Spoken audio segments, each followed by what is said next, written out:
datu batekin harrituta gelditu gara. Eta guain, ni datu hori erakutsiko dizuet eta galdera batekin. Misterioi argitzeko. Munduan, zazpi.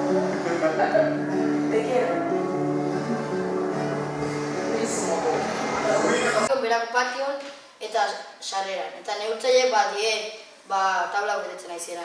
Eta zenbat hitz duten euskera? Eunekotan o zenbat? Eunekotan.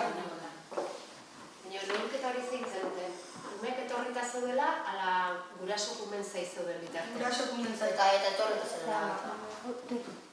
Pasau genituen kalkula hori batea. Eta gero ikusten zuen bezala lau zutabetan banau genitu. Hemen hizkuntza, hemen maiztasun absoluto, hemen maiztasun relatibo eta hemen maiztasun relatibo eunekotan. Eta zer irutzen zaizue adibidez, Goierri telebistan, Goierriko hitzan eta honen berri ematean? Honen berri? Eta guk pentsa dugu, ez dakitenei bultzatzea ikastea eta ezen badute saiatzea erakusten, dakitena gehiago mintzatzea eta albada seinalabakien eta gurasun artean ere euskarra gehiago mintzatzea. 500 pertsona harrapatzea horrelako inkesta bat egiteko ez da gauza erresa. 500 hori pasatzea, zuek pentsa, jakintza ikastolandaren familiko kopurua hoxea da. Eta orduan ikuste datu bezala oso fidagarria dela. Eta fidagarriak adierazten diguna da, realidadetik oso gertu dagoela.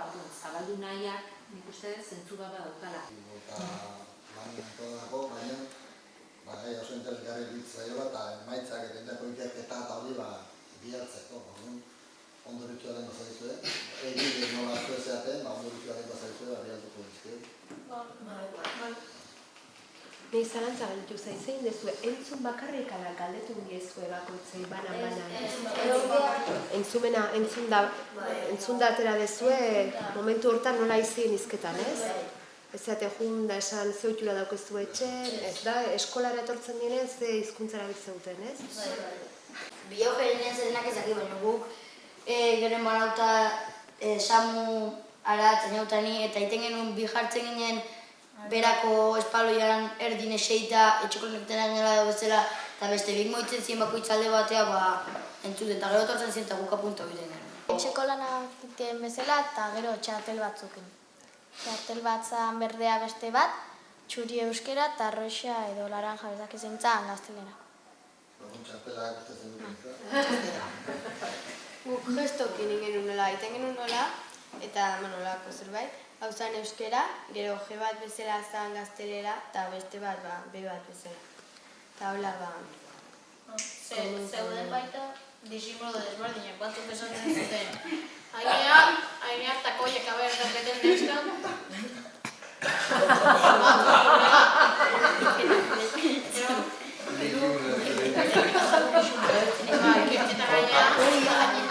Gaina esaten zuten altu. Gaina garrasika, bidegorrik garrasika. Takoiak! Horretzat, ezin da gezurrik esan, zu galdetzen duzu, etxe nola hitzen zeate eta euskeraz, esan dezakete ondo gelditzeko, ez? Baina hori benetako... Datu hauek ikusita gero, mendi denbora bat berri sistema inkesta hau, datu pixka gehiago aldatzea, euskeraz gehiago hitzeitea. Hau izan da dena eta espero dugu gustatzea.